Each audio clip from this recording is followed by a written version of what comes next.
You're watching Drake Wing Gaming. Enjoy the video. Hey guys and gals, Neri here from Drake Wing Gaming. As some of you know on Twitter, the Gaming Dragon, today I'm coming back at you with a Let's Play episode of Wayfinder. So y'all, before we jump into it, just want to let y'all know that our Patreon is now out for as little as $5. Y'all can help support the channel, get some awesome rewards like permanent access to our community Discord server and full access to upcoming Not Safe for Work videos. Anyway, y'all, let's go ahead and jump right back in. Alarm chain, you were up, and let's go. Alright. But I guess they were too scared to see you this time. Huh. Now I feel stupid. A small part of me has been worried that the first wolf giant I met here would be large and intimidating. It's an adorable kid instead. His friends are intimidated by me. A human for just existing. Oh, that's a shame. I'd have loved to meet them as well. You should probably go find them and brag that you weren't scared. That's what I'd do. Rolf laughs and as I stand back up and then nods. Good idea. I'm gonna go find them now. Glad to meet you, Fynn. I chuckle and wave goodbye to him. Well, that was fun. I'll have to tell Arkyn about it.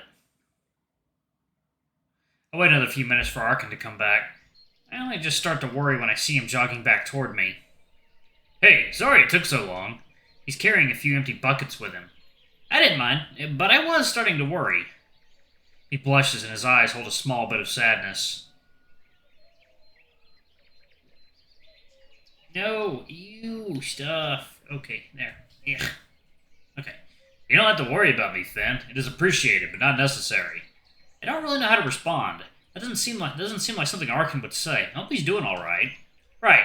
Anyway, we need to replace the water in those, right? That's right. The ones you filled will go to the house in the immediate area. I nod and start to lift the bucket inside the well. After we've dropped off the fresh water to the homes surrounding the well, Arkyn and I are carrying buckets to the other homes further out. He's got two buckets in each hand. Damn it, the stuff I put in my hair is leaking down. Alright. He's got two buckets in each hand, while I'm finding it difficult to carry one in each hand for too long. So, Arkyn. We stop at a house and I hang one of my buckets on a hook by the door, facing the flat side in. Yes, Fynn? I hesitate a moment before asking the next question, but push it out before Arkyn gets worried. How did this village end up this way exactly? If you don't mind my asking, I mean. Remember Gerald and Bjorn were talking about it when...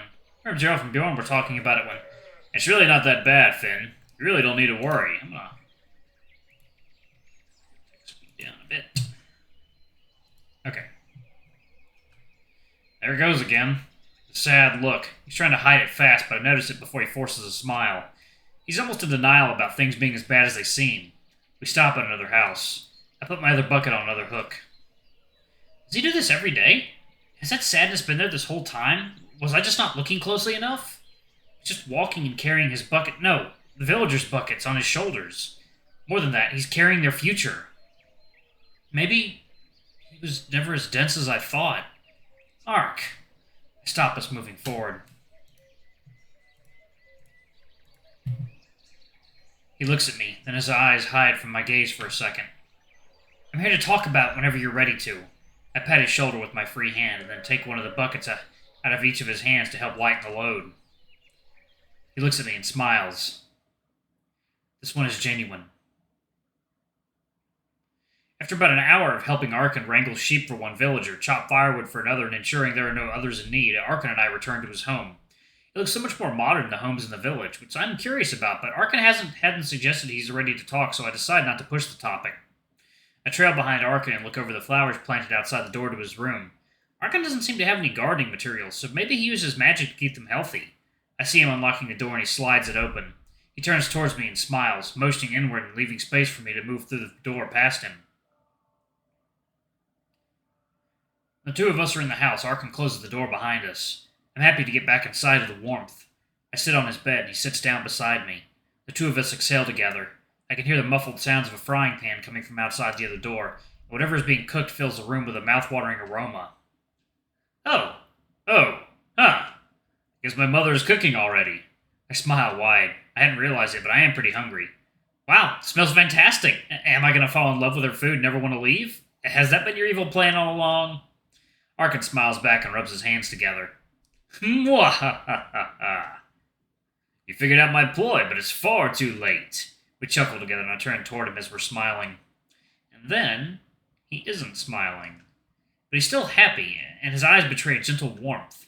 Those jade eyes are staring straight into mine. I feel my smile fading away, and I'm staring deeper into his eyes, too. He moves closer. I let him. He grazes my chin with his hand. I put my hand on the nape of his neck, and I can just barely feel his pulse. His gaze is still locked onto mine, and I can smell his musk and feel his warm breath on my neck and chin. Our lips are so close now. Just a little push and out. Damn it, Mom, I'm trying to make out with a dude in my room! Shit. I still feel my heart pounding, but I think Arkyn's is pounding harder. I realize he's also a bit hard, so I point down toward it, smirking.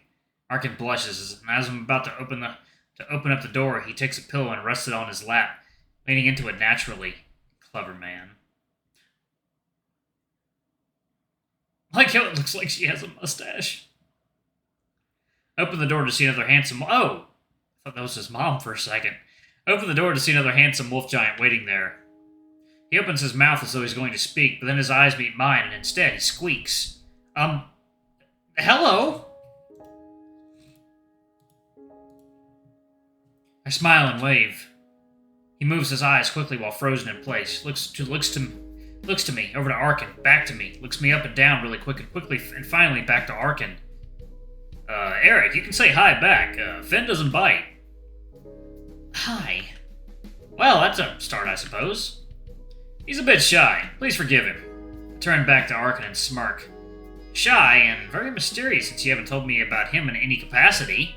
I turn back to Arkyn's brother, who is only a little shorter than my companion, still taller than I am, but a good margin. Eric gulps audibly and looks me in the eyes. Well, are you coming in? I move to lean against the door frame and let Eric pass through. He shakes his head frivolously and breathes in. No, sorry, Finder. I have just come to let you both know breakfast will be ready soon. Oh. Aw. He's a nervous wreck. I look back to Arkyn and give him a worried glare. He jumps to his feet, his own debilitation now worn off. Eric, it's alright. Fynn is really nice, I promise. Arkyn comes over and takes Eric by the hand, guiding him into the room. I know, but I still feel nervous. Sorry. You don't have anything to apologize for. I'm sorry for being sudden and opening up the door. Arkyn seats his brother down on the bed. I stay near the door since I don't want Eric to feel backed into a corner. I should apologize, too. I didn't give a heads up to you that Fynn is here. Sorry, Eric. Oh, it's okay. Really. We figured he would be coming. We? Eric and their mom, I suppose. Eric takes a breath, but it audibly hitches. Okay, Eric, nice and slow. Breathe in. Both wolf giants breathe in, and then Arkyn has him hold his breath for several seconds. They start to exhale together, nice and slow. After repeating this a few times, Eric smiles and looks at me. Sorry again, Finder. That's alright, Eric. Also, please, call me Fynn, I insist. Okay, Fynn. Glad to know you. Likewise, hopefully we can get to know one another more. Just as I finish speaking, I feel a wisp of air and there's a shorter wolf giant zooming past me. He leaps into Eric's arms and squeezes the larger wolf giant's neck as best he can. Chapter 9. Caravan. Arkyn, you're back! Aww! Arkyn's eyes light up and his tail wags furiously. He embraces the smaller wolf giant tightly and stands up, spinning him around with a guttural growl. The little wolf giant squeals in delight and cheers loudly. Wahoo! The two slither rotation and Arkyn starts to let the smaller wolf giant down. Eric said you might not be back for a week or even longer. I miss you lots and lots and lots and lots and... When Arkyn finishes setting the kid down, he begins to pat the boy's fluffy head fervently. Well, I'm back now. I brought a friend with me, too.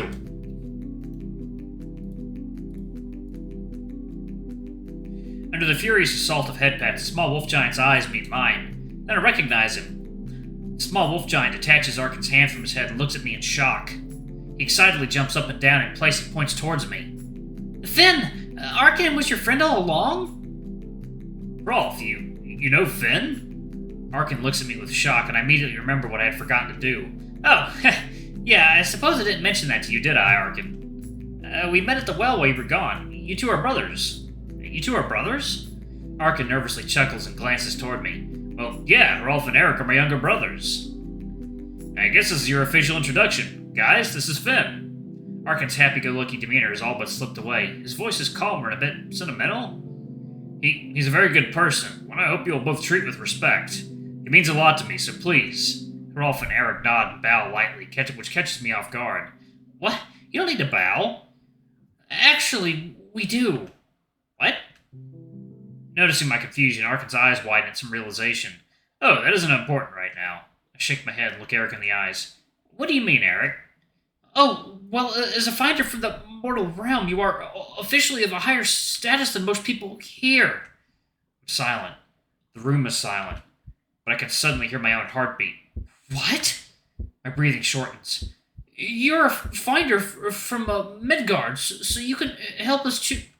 My heart beats faster. No, I heard you, but what? My heart is racing and I feel a panic setting in. Why didn't anyone tell me this? That's so much pressure. I don't know if I can... Breathe, Fynn. Breathe. I thought we had mentioned it before. Arkyn is upon me and has his hands on my shoulder. His silky smooth voice soothes me a bit and my breathing doesn't hitch. Fynn, it'll be okay. I know this seems like a huge deal, but there are no lasting expectations of you. I try to understand, but I cannot. Suddenly I'm even more upset. I tear away from Arkyn. And no expectations? I look at Arkyn incredulously and he looks at me and shrugs. I can't believe he's doing this crap now. I start to motion with my hands and talk slowly to piece it together for Arkyn so he can't use his dense act on me. You're telling me that I'm going from Joe Schmo in the mortal realm? Arkyn watches my hands move in the air from one side of myself to the other as he listens to my words. To some high-status position in the realm of giants overnight? After I've already agreed to help you? You're telling me that there are absolutely zero expectations of me. Arkyn definitely gets the mistake he's made now. No, not just him. The elders and my other wolf giant friends as well. He raises his hands in a gesture to try to calm me. Fynn, please, let me explain. I swallow hard and force myself to calm down enough to hear Arkyn down. Okay, I'm listening. Arkyn breathes in deep and starts to explain. You, as a finder, will find the best candidate for our people. Then, upon selection, you will be offered the position of advisor. Effectively, you are already the second most powerful person in the Iron Wood right now. However...